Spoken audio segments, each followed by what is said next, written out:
Hello everyone and welcome back to Quilted from the Roots. My name is Chelsea Olson and today I'm going to teach you how to make the Lucky Shamrock block. This is the advanced block for the month of March, and why I'm super excited to share this block with you is because it teaches the technique of raw edge applique. So if this is something that you've always wanted to learn how to do, or maybe you want to learn a few tips and tricks, stay tuned. I'm going to teach you how.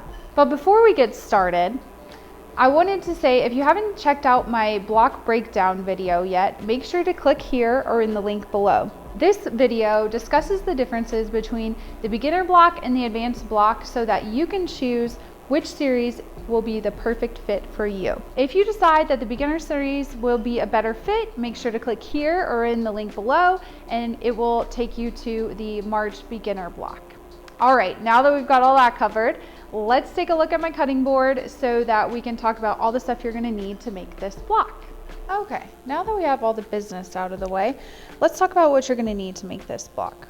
First of all, you're gonna need to print out your pattern that is listed in the description below. For your fabric, you're gonna need a background square. I chose white, a 13 by 13 inch square. You're also gonna need 7 various shades of green. These are all cut at 3 3/4 of an inch by 3 3/4 of an inch. And then you're gonna need some fusible web, which is right here. You need 7 of those cut at 3 1/2 inches square. And this is Pellon 805 Wonder Under. You could also use Steam-A-Seam too. Pellon's just a little bit cheaper and a little more readily available. I found this and this Pellon stabilizer at Walmart, and this is an 11-inch square piece of stabilizer. This was Pellon 806 Stitch and Tear. If you have access or time to order some Ricky Tim's stable stuff, I really recommend that because at the end you don't have to tear it out. It'll just wash away. All right, so your last page of your pattern includes the templates. So you're gonna need to cut out template B. This circle is just used for placement, so it doesn't have to be cut perfectly, but go ahead and cut it out. And then while we're here, let's talk about template A. This is made for raw edge applique, so this will be the finished size of your shamrock. Also, the great thing about this is I've already reversed this so that you don't have to worry about flipping it yourself. So all you have to do is take your paper backed fusible web, take the paper side up, place it over the top, kind of try to center it, and just trace directly on the line. And that is how you're going to prepare your clovers. If you want to go ahead and trace this 7 times on each piece of fusible web, that's fine. I took a shortcut and decided to cut multiple at one time. If you have a good pair of scissors, then I think this is okay. These scissors here are made by Karen K. Buckley. They're some of my favorite and they're serrated. They do a great job. They come in the 3 different sizes, and you can tell I love them since I have actually multiple of the different sizes. They're a great pair of scissors and worth the investment if you ever see them in your quilt shop. I really highly recommend them. So let me also talk about the fact that I do not recommend cutting more than 2 at a time, because this one I cut 3 at a time and this stem got so teeny tiny that it almost got cut off. So you can choose to trace this 7 times, or I'm going to trace it 4 times and then cut 2 at a time. So go ahead and trace everything. Oh, and then real quick, you're going to need an open toe foot. So that looks kind of like this so that you can see what you're doing. My other machine doesn't have an open toe foot, but I have this clear one that has a wide opening so that I can still stitch like a zigzag through it. You can also use this if you don't have an open toe foot. And then if your machine does have a single needle hole plate, make sure that you switch to your regular plate so that you don't break a needle, because you're going to be stitching back and forth and not just straight up and down. All right, so now that we've gone over everything we need, go ahead and trace your shamrocks either 4 or 7 times and meet me back here. Okay, now that you have those drawn, let's go ahead and prepare our background fabric. So you're gonna just take it and fold it in half, and then half again, and put some crease marks in it so that you will have placement lines when you open it back up. And now with your template B, some cool geometry trick. I didn't do that well in that class. I don't know how it works. Magic, I guess. But if you fold this circle in half one direction and then do it in half again the other way, but any way you fold it, it magically finds the center of your circle. So that way you can match this center point up with the center of your block here, so that you know when you start to line up the shamrocks, it will be perfectly centered off of there. So now that you have your shamrocks traced, you're just going to need to follow the manufacturer's instructions for your fusible web. The Pellon Wonder Under says to fuse this first, then trace, but then you can't see through it unless you have a light box. So to me, it makes more sense to just do it how I told you. Their other alternative method is then cut it out and then put it on, but then you have to cut twice. So to me, this makes more sense. Now I had you cut your fusible web a little bit shorter than your fabric, just because you don't want to accidentally get that gunk on your ironing board or your irons. You want to try to center them on there. So all I did was hit this with a hot dry iron for about 10 seconds and it's fused on really nicely. So then we're going to go ahead and cut these out. If you trace them all, just cut them out individually. However, if you are trying to do 2 at a time, make sure that you are stacking them the same direction, so that you have the fusible web up on both pieces. You do not want to cut it with fusible side up and the other side fabric, because, ask me how I know, when you do that, your stem actually gets reversed. So you cut it the wrong direction. So you want to make sure that you are stacking them with both fusible sides up. You just hold them carefully, and I like to go ahead and cut this first part of the stem to start. And when I come up to the point, I just make it to where the point of my scissors goes straight to the end, so that way I don't accidentally clip further past and make a mistake. So then I like to do this one backwards,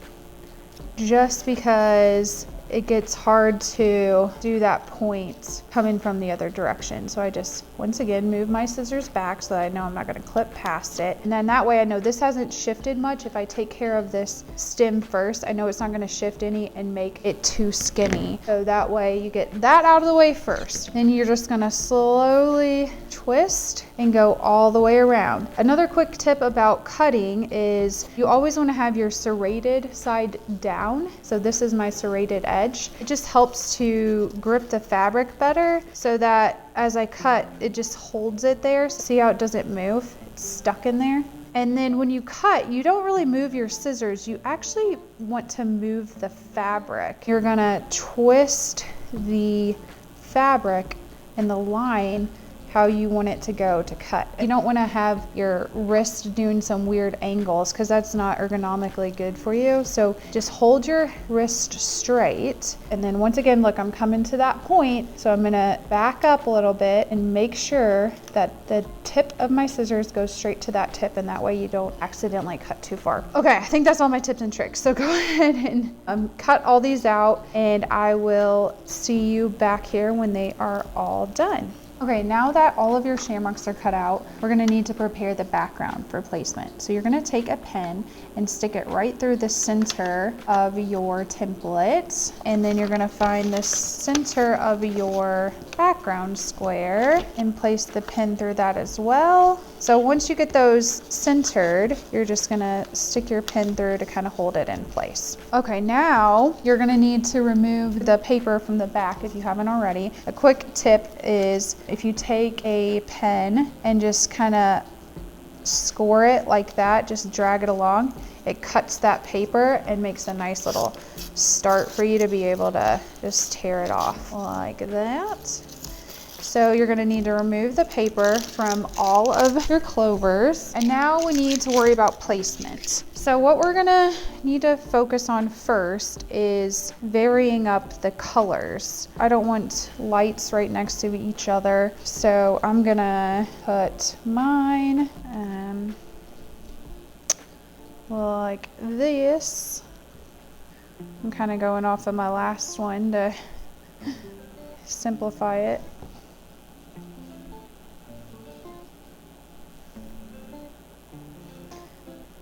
I'm gonna switch these because these are kind of olivey. So These are kind of the same tone, so I'm just gonna flip those. I suggest doing this actually at your ironing board before you get perfect placement, because if not, you're gonna move them and they're all gonna shift. Once you get your shamrocks the way you want them, what I'm looking at now is this diagram here. You can see this crosshair down the middle, which references the crease lines that we put into our fabric. So you're gonna just match up, this line is kind of going through the middle of that stem and right about here on that leaf. So I did that here. Then I went to this one. It's going through kind of right about here on this one. So I put that there. Then I just went back and kind of centered this guy and put the stem touching the template B. Looks like this one is just touching at the top of that line. So we'll put him there. And this one looks like it is pretty close to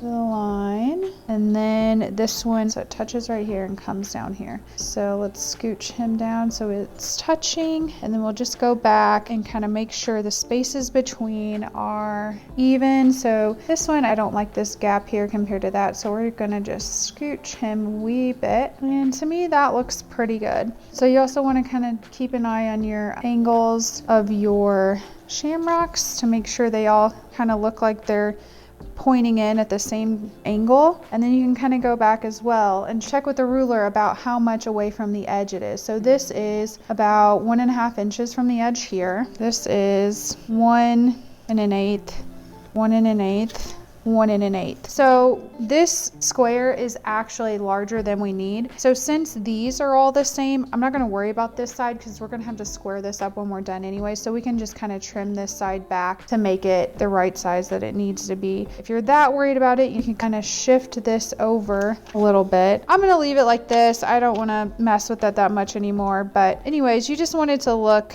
evenly spaced. Okay, so after you get them lined up the way that you want them and everything feels pretty centered, we're gonna fuse these in place. So technically this says to use a wool setting and a damp cloth, but just put it on there. Hold it there for about 15 seconds for each one. You can do 2 at a time more than likely with your iron, but you just kind of hold it there and wait for it to fuse. Take your time, count the 15 seconds, because if it doesn't fuse, it's going to be trying to flip up when you're sewing these down. So that's all there is to it. So you just go around and fuse all these down in place, and then it's going to be time for stitching. Right after you get all of your clovers fused in place, you want to give a good little press to get rid of your crease lines as well. And now it's time to take your stabilizer and add it to the back. Now, if you want to cut a 13 inch by 13 inch piece, you can. You can see when this comes off of the bolt, it's 20 inches wide. I needed to make a bunch of kits, so I cut these 10 inches and it's a little small. You can see I recommend cutting it at 11 by 11 in the pattern, but I didn't want to waste a bunch of stabilizer when I was making all these kits. Or if you're making a whole entire quilt, then you may want to do the 10 inches as well. It saves a little bit. And basically all I'm doing now is I'm trying to make sure that I'm covering as much of the clovers as I can and trying to evenly space it out for covering these shamrocks. And once you do this, you could pin it, but I think pins get in the way. So I like to just give a dab of glue. You can use, sewing glue or whatever. Just this is Elmer's washable school glue. It does go in purple, and when you iron it, it does come back purple, but I'm sure once it's washed, that's what it's made for, washing out. So don't freak out if you see it turn purple again. I'm trying not to put it anywhere where a clover actually touches the stabilizer, just because we are going to have to tear this off when we're all done. So I'm just trying to get like the corners and the center, about 5 spots, just adding it to the back. And then we can give it a quick press with the iron to help dry the glue a little faster. And then it's going to be time to stitch, the fun part. Okay, so let's talk about thread. If you can see in this example, I use various threads just to kind of give a little variety. I chose a gold, a light green, a dark green, and it just gave it a little contrast and pop.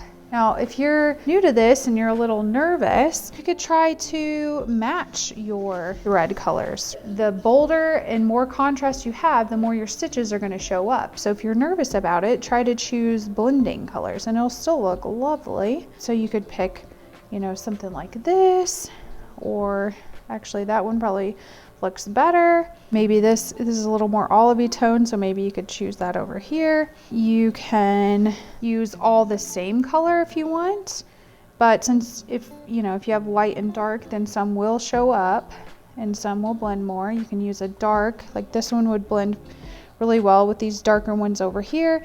You can use different thread weights. Like this I think is actually a polyester thread. It's not even a cotton thread. This is the gold I chose. If you wanted to do it all in gold, I think that would be fun for like St. Patty's theme, but it is gonna show up. Or same, this is really bright, the orange, but you think orange and green with St. Patrick's Day, but that would be really fun and bright. So anyways, you can choose to use all the same color, variety, have them blend like this, or I did the opposite. So I wanted the light to stand out and I did the dark on this one here. So it does show, if you mess up, it's gonna show your stitches, but it's really fun too. And you're just learning on this block anyway, so it's a great time to try. But that's kind of how I chose thread colors. For this video, I am gonna use contrasting ones just because I think it's gonna be easier for you guys to see in the tutorial. If I try to use the blending one, it's not gonna show up on the camera as much. Okay, so before we start stitching our clovers, we need to talk about the stitch. Today I'm going to be using a double blanket stitch on my Bernina 740. It is stitch 1330. On my other Bernina, I have a 435. It's stitch 1310. So your machine, you may have to play around with it and see where you can find it. If you don't have a double blanket stitch, then I'm pretty sure most machines these days have at least a blanket stitch that you could use. After you find the stitch, you're going to need to practice, because some double blanket stitch takes 2 stitches forwards, where mine just takes 1 stitch forward. So it's really important to practice before you start on your real piece. Also, you need to dial in your tension. I had to loosen my tension a little bit. And then you want to play around too with the stitch width and length. So the video I watched said to do a 2.0 width and length, and to me that was just too small. It looked bunched up. So I did 2.5 on my other block that I've already shown you, but I kind of decided that might be a little bit too big. So this time I'm going to try a 2.3 width and length. Practicing like this helps you learn how the machine works. It's really important to know your stitches. Does it go forward first or left and right first? So practicing will help you dial in to the exact size that you need. I just grabbed a couple scraps of fabric, and this is how you're going to practice. I like to use my hand wheel to just turn it so my needle goes down, hit my presser foot down. Now for this technique, if your machine has it, you're going to want to set it to where your needle stays in the down position when you stop sewing. If not, before you move your fabric, make sure to crank your hand wheel towards you so that your needle is in the fabric before you move and rotate your piece. So on my stitch with the Bernina, it goes up, down in the same spot before it starts. Then it goes to the left and the right, left and right, and then it goes forward, back, forward, back, forward. Then it goes left, right, forward, back, forward, left, right. Okay, you get the picture. So since I cranked my hand wheel down on my screen here, see how that dot is going to the left? It's showing me it's getting ready to go to the left next. I don't want it to do that. I want it to stitch back in place. So what I'm going to do, I'm going to hit this button that is the same stitch we're using, and watch what happens to that dot. It goes back to the beginning. It starts over. So now my first stitch is going to go up and down once. Now it's going to go to the left, right, then it's going to go forward, back, forward. Then it's going to go left, right, forward, back, forward, left, right, forward, back, forward. You're going to want to keep practicing this stitch till you know exactly what it does and how it works and when it's going to go where. So that way, when you stop and you need to rotate, you're gonna know what your next stitch is gonna do. So it's important to know how it's gonna stitch. Another thing is I do not have this fused down or any stabilizer on the back, so it's kind of crinkling up a little bit, but that's why it's important to use that stabilizer. The last little thing I wanna say, well, two things. You're gonna wanna go slow. So if you have a speed controller, I recommend turning it down because A, it's going to take away the temptation to go too fast, but B, it'll keep you from accidentally going too fast. So you need to go slow.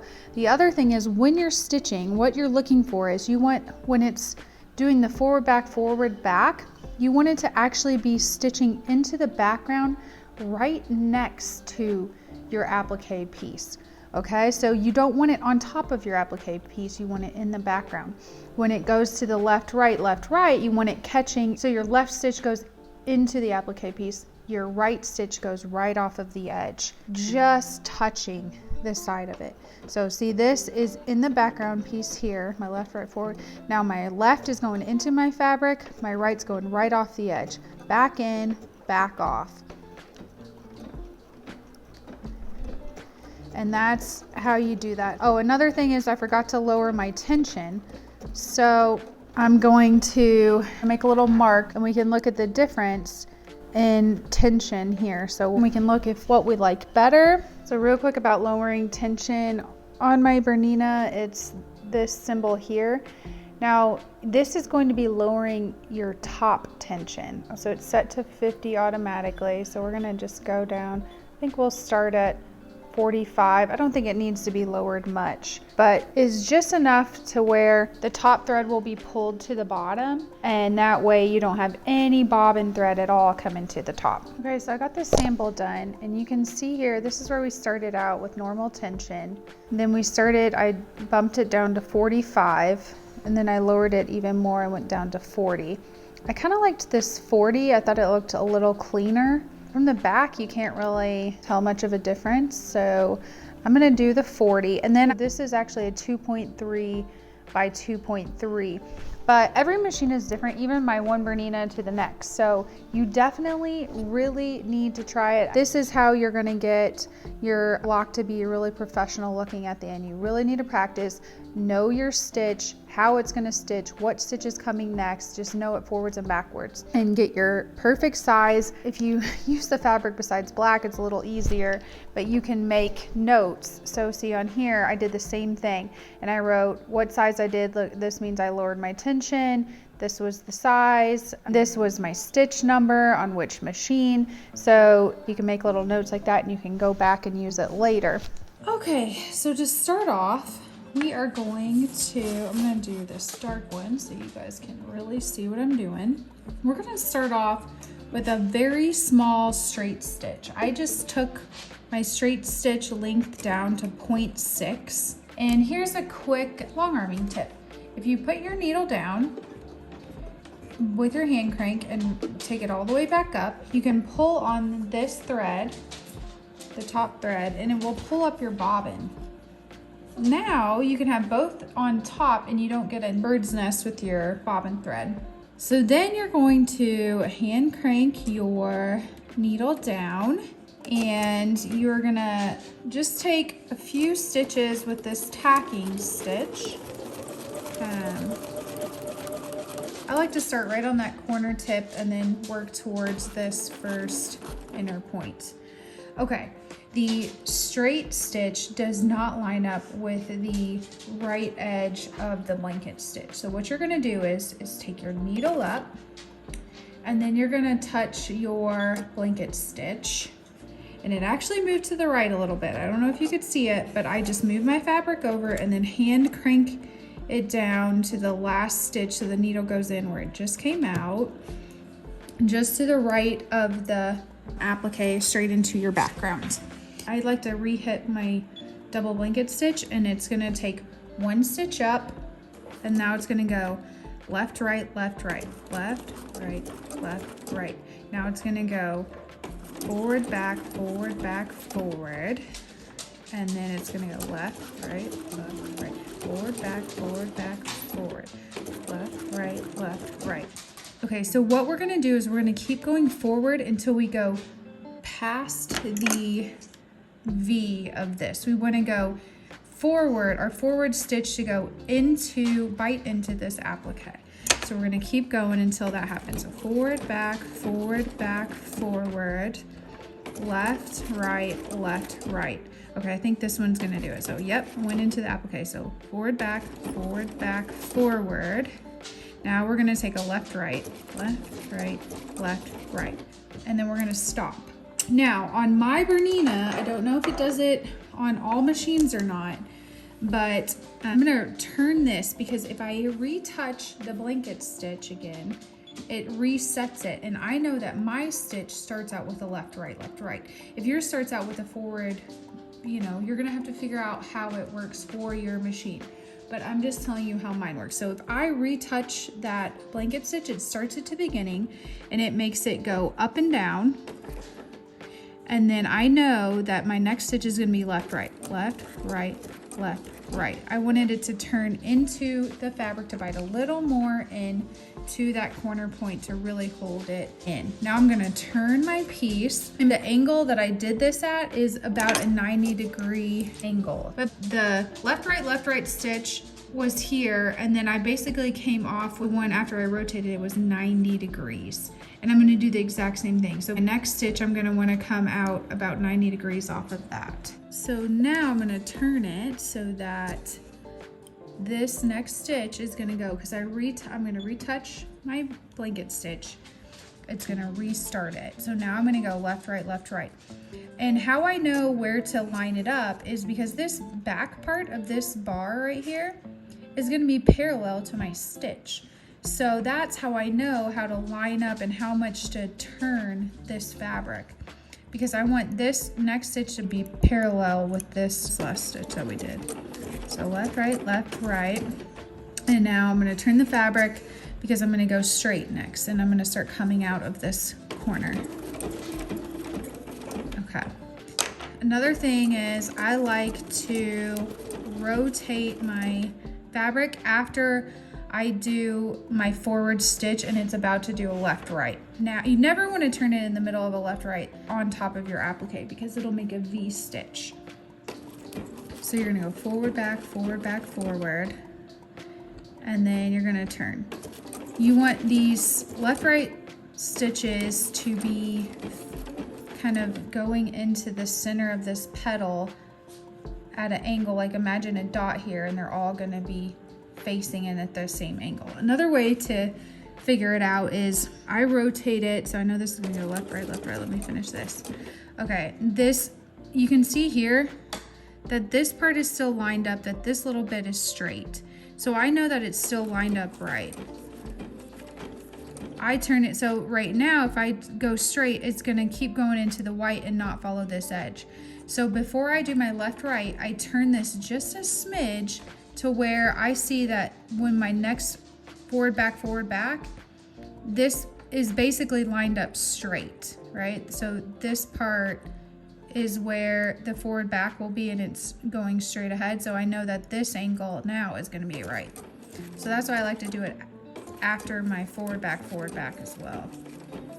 Okay, so now, so see if I went forward, I'm gonna go away from this curve. So I'm gonna turn just a smidge, and now you can see this little bit is straight ahead. So then I'll do my left, right, forward, back, forward. Turn this again to where this part is straight ahead. Left, right, forward, back, forward. Turn just a smidge. And it's a slow process, and that's why I recommended turning down your speed so you're not tempted to go too fast, because it is monotonous and repetitive, but I think it's a lot faster still than doing it by hand. So think of it that way. You're still saving some time. So I rotate. This is gonna go forward, back, forward. This part would be straight, so that's how I knew to line it up there. And the sharper the curve gets, the more you're gonna have to spin it. So don't be scared that you're spinning different amounts. It's gonna be that way because the curves change. Now, what happens if you mess up? Well, good question. It happens to all of us, right? Okay, overall, you're not gonna notice one stitch off. It's kind of like when you learned a long arm. If you are quilting or free motion quilting, you look at one element and it looks awful. You messed up, but when you see the quilt overall, it blends in and you don't even notice it. So don't worry, don't try to rip it out, just keep going.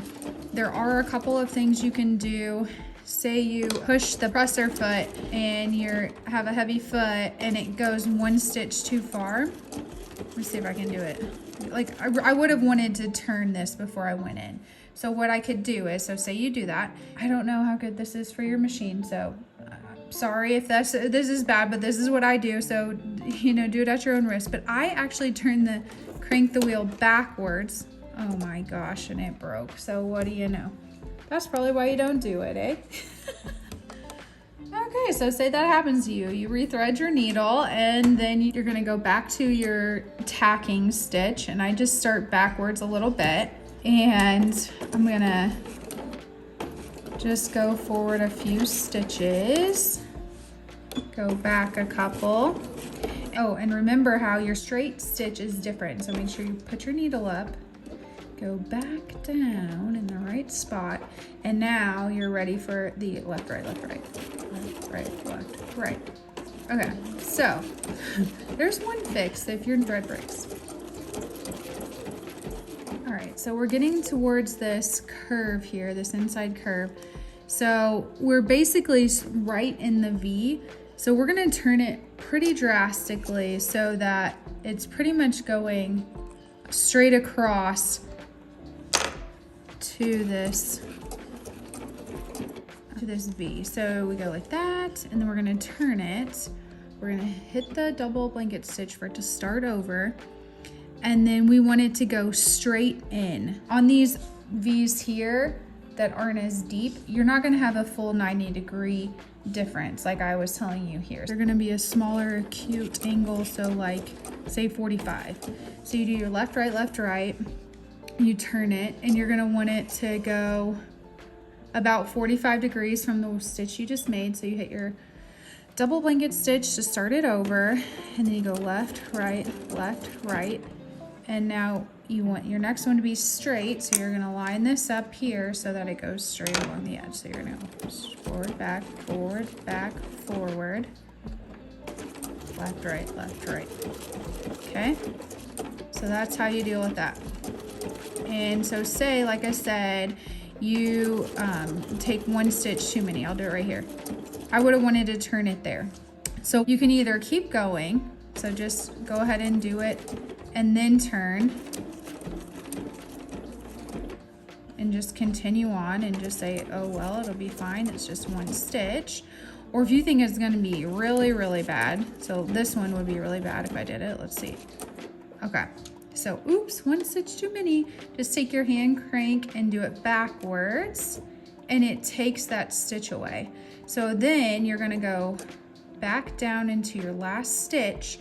Well, turn it the way that you want it to go now. And if you don't restart it, you would only have one left, right. So you wanna make sure to hit the button to restart your stitch again so that it does two left, rights.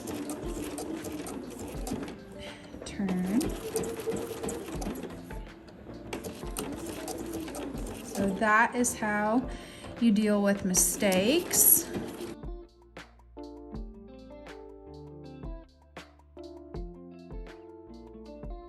When you're doing this, your needle goes into the fabric when it goes left, and on the right, it should go just off the applique into the background.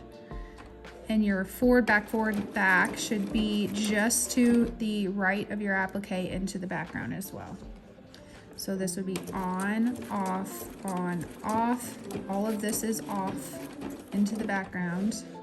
You're gonna turn so that goes straight again. On, off,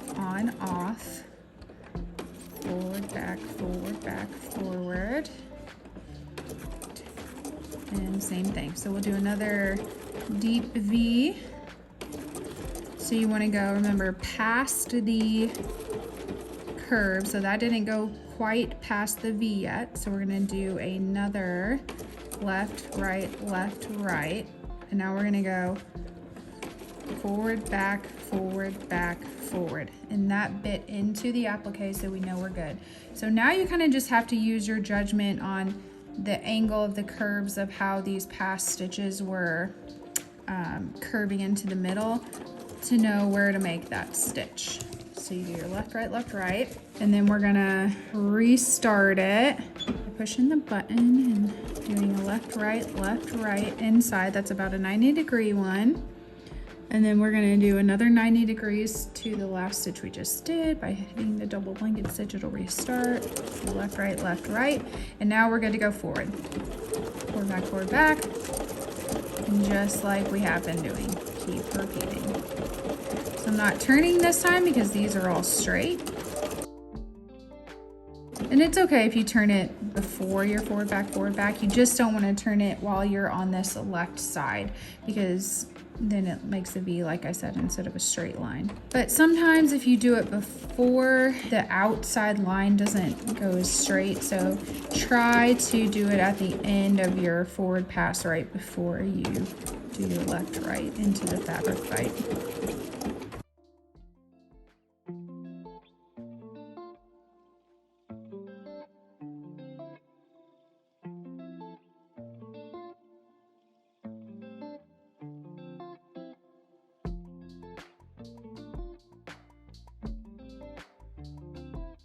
Okay, here's another thing I want to show you. See, I didn't quite get all the way to the edge of the outside of this applique fabric, so it's not a big deal. The nice thing about this double blanket stitch is it's so thick that I can just make the edge and just pretend, you know, that it goes that direction. So we'll just stitch right over this little bit of green that's left and you'll never know that I missed that. So I'm gonna go forward, back and kind of cover up that outside fabric and you never even see it now. But because I had to go forward so much, I'm gonna have to kind of drastically turn this angle before and after my stitches, but that's okay. Like I said, the overall effect is gonna be really good. So as long as you go slow and you take your time, one missed stitch here or there is not gonna really stick out all that much at all. I'm using my knee lift system to turn so that I don't have to come to the back and lift up my presser foot. I know Pfaff, some other machines will have a setting with your needles down sometimes that this presser foot will raise just a slight bit so that you can turn without doing that, but mine, I just prefer to use the knee lift because that way if it raises up a little bit, then this will move freely. This way with the knee lift, this stays down and it's almost like a third hand, so it keeps it exactly where I want it unless I want to lift it and move it. So that's why I prefer to use the knee lift rather than the hover mode. So my other Bernina does not have any of those settings. It actually where I have to go to the back to lift the presser foot. So that would be a nightmare. So definitely look into, you should look into a knee lift. I messed up there because I was focusing on a skip stitch, but that's okay because it kind of went where I wanted it to go anyway. So I'm just gonna turn it and now do restart and do my left, right stitch. See, there's always a fix to everything. We're not making a competition quilt here, so no big deal. This is all about learning and having fun, this Block of the Month program. See, that one wasn't really where I would have chosen to put it, but it's fine. We're just gonna leave it. Basically, what I did to fix it was I just rotated before I did my forward, back, and then after. And then that kind of helps take care of that weird angle. Not ripping any stitches out today. Okay, we're coming up on one of the shallower curves, the obtuse angle. Wow, there's a lot of geometry words today. Even though my next stitch here would be way off, I'm gonna start turning a little more drastically. This is where I start to use my previous stitches rather than that straight ahead trick I showed you earlier. Now I'm gonna rotate it back where I want it to go straight. Forward, back, forward, and that cut just into that V, so we're okay. So now we're gonna do completely left and right to the V. Like basically if the V, you made a stitch straight forward, you want it to be about 90 degrees to that. So that's how we're gonna do that. And then we're gonna start over, go left, right, turn. You want it to be about 45 on this one. Okay, so left, right. And then you turn, you're gonna go forward.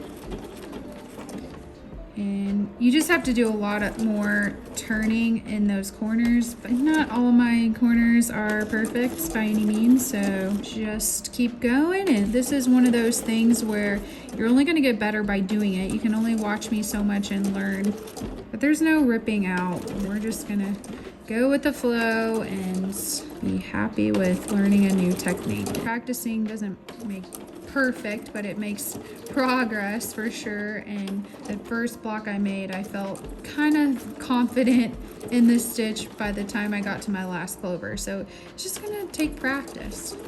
Don't get frustrated, just enjoy the fact that your clovers are getting better as you go along. We're getting into this corner, so once again we're gonna wait until we stitch all the way into the V. That didn't quite make it, so we're gonna do one more left, right, and into the fabric. There we go. We bit into that little V, and now we're gonna turn drastically, just following this curve. You'd want it to go in left, right.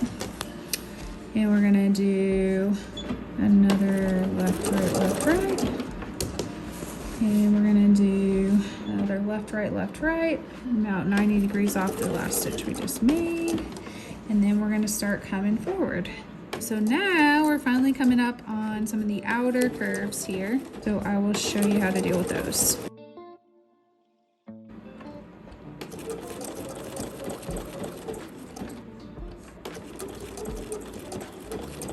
Okay, I want to go past the curve.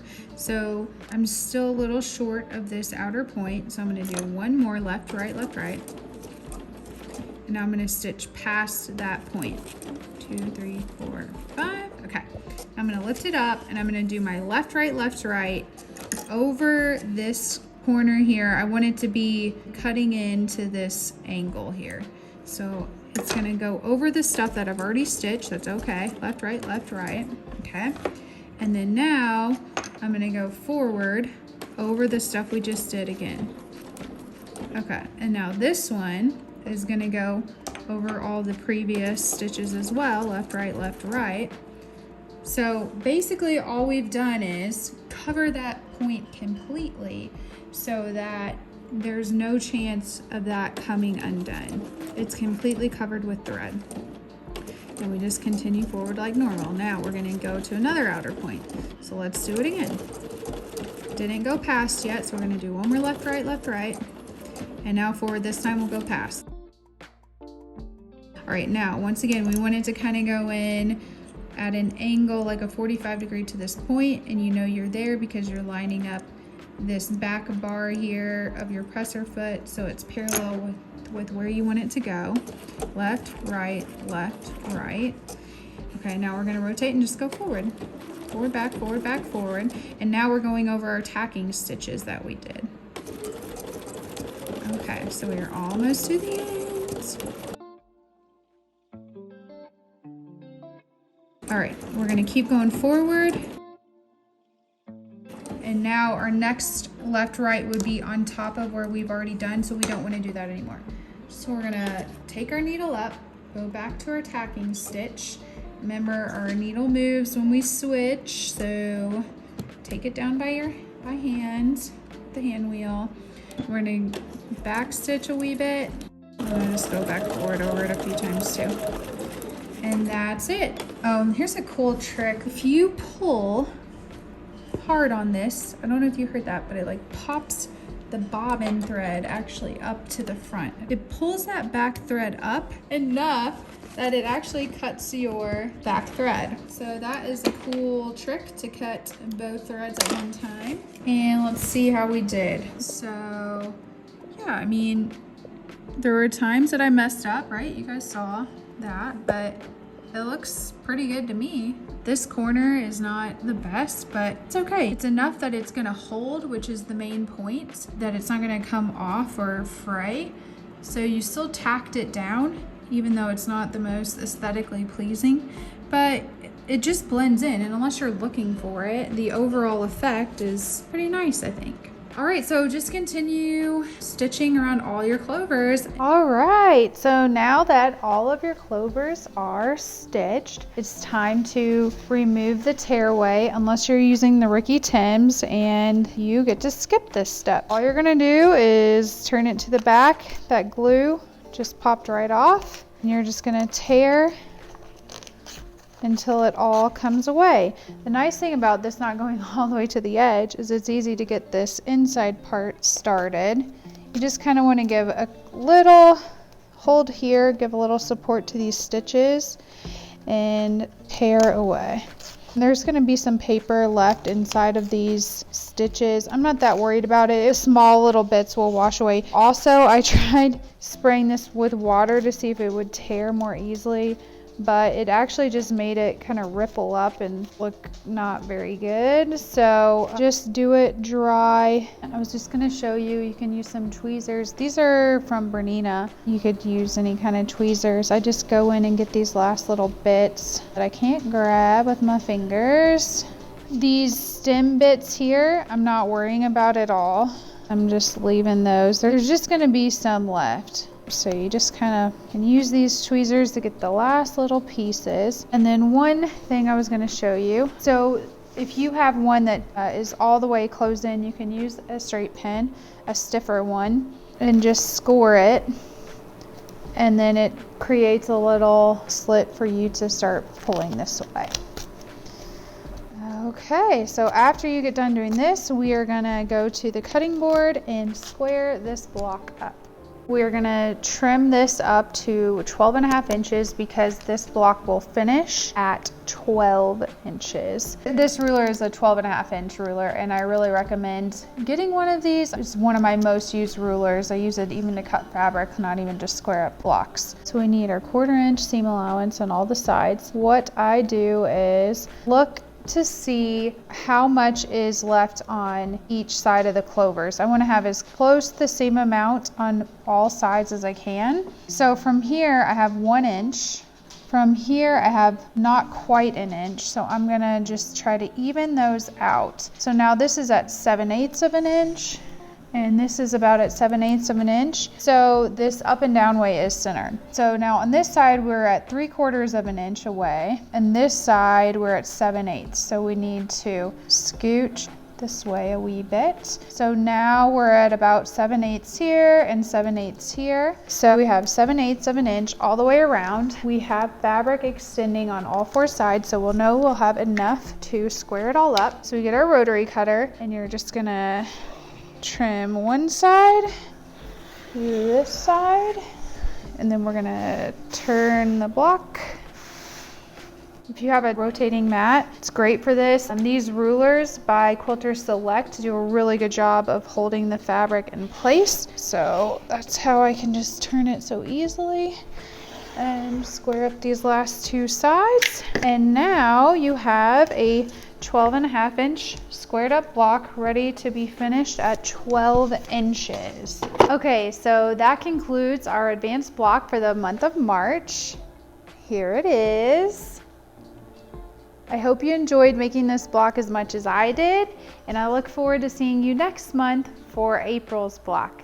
Thanks for joining in. See you next time. Bye.